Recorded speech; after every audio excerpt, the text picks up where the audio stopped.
It's day 2 of the Climate Change Summit in Paris. World leaders have 2 weeks to figure out how to reduce carbon emissions as well as slow the rise in global temperatures. But they also need to decide which countries will bear the highest costs to achieve this. Now, joining me now from the Climate Change Summit in Paris is oceanographer Eric van Sebille. Now, Eric, the focus of today is on the impact of climate change on island nations. As an oceanographer, can you explain what's at stake for these countries?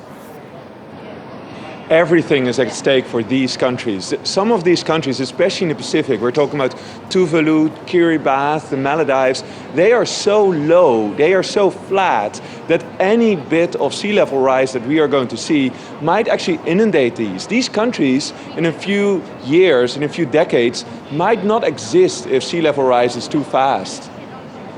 Eric, now, I've been reading some reports now, and one of the messages that I got is even if we switched off all the emissions today, some say the damage has already been done, that the sea level will already rise up to 50 centimeters. Is it too little too late for these countries? It is not too late, yes. Yes, a lot of the sea level rise is what we call locked in, and that is because the ice sheets are melting already. Antarctica is already melting, Greenland is already melting, and we will see more sea level rise.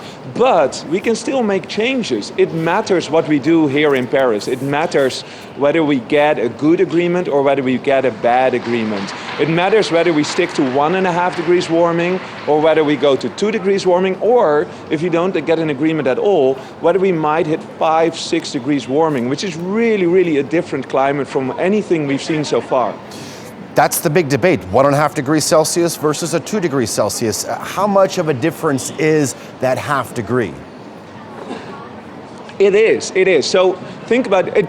It might not seem much, right? Half a degree, it doesn't really sound that much. But actually, if you think about it, the difference between the last ice age, when most of Europe was under ice, and our climate now is maybe only 2 degrees, 2 or 3 degrees. So half degrees are very relevant. They do make the difference. They do make the difference in weather patterns. They do make the difference in precipitation, how much rains, where droughts occur.